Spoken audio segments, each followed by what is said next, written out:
Hello friends, welcome to our channel. ఈరోజు video వచ్చేసి ఎన్టీఆర్ భరోసా pension సంబంధించి కొత్త పింఛన్లు అనేది మనకి విడుదల చేయడం జరిగిందండి. సో కొత్త పింఛన్లు అంటే ఏం లేదని స్వాజ్ పింఛన్ అనేది మనకి విడుదల చేయడం జరిగింది. సో ఈ పింఛన్స్ అనేది భర్త చనిపోయినటువంటి భార్యలకైతే ఇవ్వడం జరుగుతుంది. అంటే భర్త అంటే పింఛన్ తీసుకుంటూ భర్త చనిపోతే ఆ భర్త ప్లేస్లో భార్యకైతే ఇవ్వడం జరుగుతుంది. దాన్ని స్వాజ్ పింఛన్ అంటారు. అలాంటివి అనేటువంటి మనకి గతంలో నవంబర్ నుంచి అయితే ఎవరైతే అప్లై చేశారో అప్లై చేసిన పింఛన్స్ అనేది మనకి మే నెల 1వ తారీఖున మనకు పింఛన్ అనేది డిస్ట్రిబ్యూట్ చేస్తామని చెప్పేసి కూటమి ప్రభుత్వం అయితే ఇవ్వడం. అలాగే గ్రామ సచివాలయం సంబంధించి డేటా కూడా మనకి ఎనేబుల్ చేయడం జరిగిందండి. అలాగే మన ఆంధ్రప్రదేశ్లో దాదాపుగా 89,778 మంది పింఛన్దారులు అయితే ఉన్నారు. అంటే భర్త పింఛన్ తీసుకుంటూ అకాల మరణంతో మధ్యలో ఏదైనా హఠాత్తుగా అకాల మరణం చెందినటువంటి వాళ్ళకి ఆ యొక్క భార్యకు అనేది పింఛన్ అయితే ఇవ్వడం జరుగుతుంది. సో ఈ ఆప్షన్ కొత్తగా కూటమి ప్రభుత్వం అయితే తీసుకురావడం జరిగిందండి. అలాంటి వాళ్ళు ఎవరైతే అప్లై చేశారో అప్లై చేసినటువంటి డేటా అనేది ఆంధ్రప్రదేశ్లో ఎంతమంది ఉన్నారంటే దాదాపుగా మనకి 89,778 మంది పింఛన్దారులు అయితే ఉన్నారు. వీరందరికీ మే నెల 1వ తారీఖున పింఛన్ అనేది డిస్ట్రిబ్యూట్ చేస్తామని చెప్పేసి క్లియర్గా మెన్షన్ చేయడం జరిగింది. సో ఆ లిస్ట్ కూడా మనకు ప్రొవైడ్ చేయడం జరిగింది. సో ఈ వీడియో ద్వారా మీకు లిస్ట్ కూడా ప్రొవైడ్ చేయడం జరుగుతుంది. అలాగే ఈ స్వాజ్ పింఛన్ అనేది కొత్తగా అప్లై చేసుకోవడానికి కూడా ఒక అప్లికేషన్ ఫామ్ అయితే ఇవ్వడం జరిగింది. అది కూడా మీకు ఇప్పుడు చూపిస్తాను. అలాగే ఆ అప్లికేషన్ ఫామ్ చేసేటప్పుడు ఈ పింఛన్స్ అనేది ఎలా అప్లై చేయాలి, వాటి యొక్క ప్రాసెస్ ఏంటి మొత్తం అనేది మరొక వీడియో ద్వారా మీ ముందుకైతే తీసుకొస్తాను. సో స్వాజ్ పింఛన్ పొందాలంటే ముఖ్యంగా మీ యొక్క ఎలిజిబిలిటీ క్యాలిక్యులేటర్ చెక్ చేసుకోవాలండి. సో అది ఎలా చెక్ చేసుకోవాలి ఏంటని చెప్పేసి నెక్స్ట్ వీడియోలో మీకు పోస్ట్ చేస్తాను. ఇప్పుడు ముఖ్యంగా మనకి ఈ స్వాజ్ పింఛన్ సంబంధించి పింఛన్ల యొక్క లిస్ట్ అయితే మనకు ప్రొవైడ్ చేయడం జరిగింది కాబట్టి ఆ లిస్ట్ సంబంధించి ఇప్పుడు మీకు చూపిస్తాను. సో ఆ లిస్ట్ కావాలనుకున్న వాళ్ళు కింద వాట్సాప్ గ్రూప్ లింక్ ఉంది, అందులో జాయిన్ అయితే ఆ లిస్ట్ అనేది మీకు ప్రొవైడ్ చేయడం జరుగుతుంది. సో ముఖ్యంగా మనకి ఈ స్వాజ్ పింఛన్ సంబంధించి కూడా ఒక అప్లికేషన్ ఫామ్ అయితే ఇవ్వడం జరిగిందండి.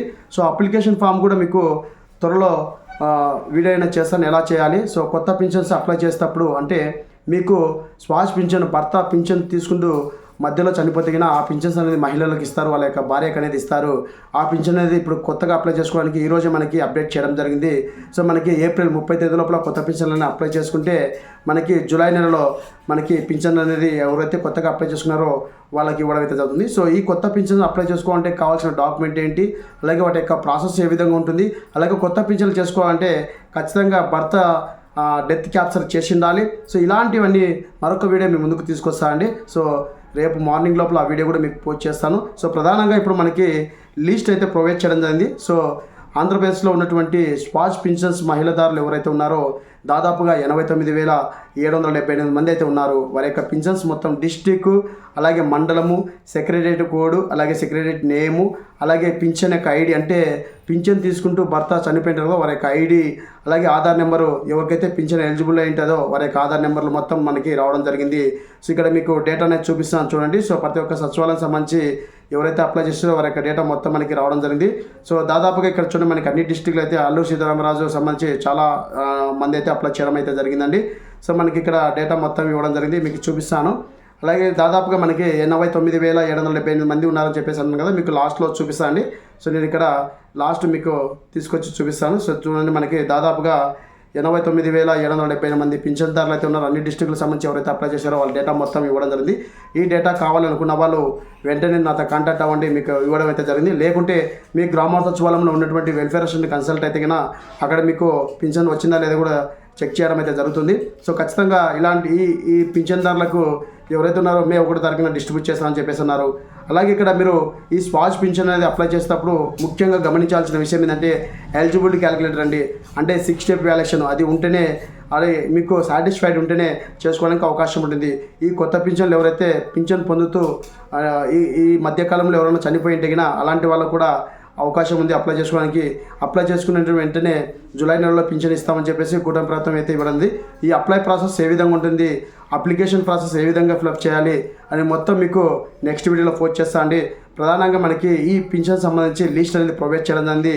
వెంటనే మీరు నాతో కాంటాక్ట్ అవుతే మీకు లిస్ట్ ప్రొవైడ్ చేయడం జరుగుతుంది. లేదంటే మీ సచివాలయం దగ్గరికి వెళ్ళి మీరైనా ఈ లిస్ట్ అని తెలుసుకోవచ్చు. అలాగే ఇక్కడ మనకి పింఛన్ సంబంధించి నవంబర్లో అప్లై చేసిన వాళ్ళు ఎవరైతే గత ఏడాది నవంబర్లో ఈ ఆప్షన్ తీసుకురావడం స్వాజ్ పింఛన్ అని చెప్పేసి కూటమి ప్రభుత్వం ఆప్షన్ తీసుకురావడం జరిగింది. సో అలానే కాకుండా మరికొంతమంది అప్లై చేసుకునే విధంగా మనకి 2023 డిసెంబర్ సంబంధించి అలాగే 2024 అక్టోబర్ 31 వరకు మధ్యకాలంలో మరణించిన వాళ్ళకు కూడా అవకాశం అయితే కల్పించడం జరిగింది. షేర్పు డిఆర్డిఏ సంస్థ వాళ్ళు కల్పించడం అయితే జరిగిందండి. అలా ఉన్న వాళ్ళు కూడా కొత్తగా అప్లై చేసుకోవచ్చు. సో అప్లై చేసుకోవాలంటే ముఖ్యంగా మరో 2 విషయాలు చెప్తున్నాను అండి. మీరు ఎలిజిబిలిటీ క్యాలిక్యులేట్ చెక్ చేసుకోవాలి.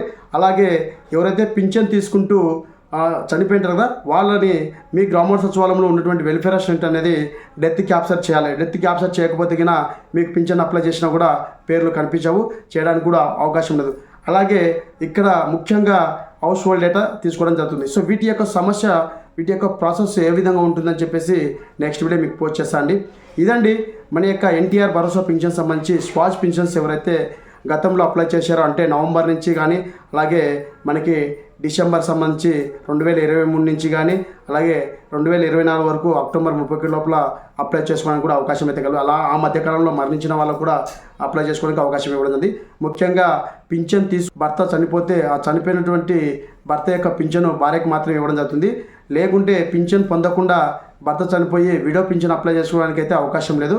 సో మీరు కంగారు పడదండి, అలాంటి వాళ్ళకైతే లేదు. ఓన్లీ పింఛన్ తీసుకుంటూ అకాల మరణంతో మధ్యకాలంలో చనిపోయినప్పుడు ఎవరైనా ఉంటే అలాంటి పింఛన్ అనేది భర్తకైతే ఇవ్వడం జరుగుతుంది. సో ఈ విధంగా లిస్ట్ అయితే మనకి ప్రొవైడ్ చేయడం జరిగిందండి. సో ఇదండి ఎన్టీఆర్ భరోసా పింఛన్ సంబంధించి అప్డేట్. మరొక వీడియోతో మీ ముందుకు వస్తున్నాం. Thank you so much. జై హింద్.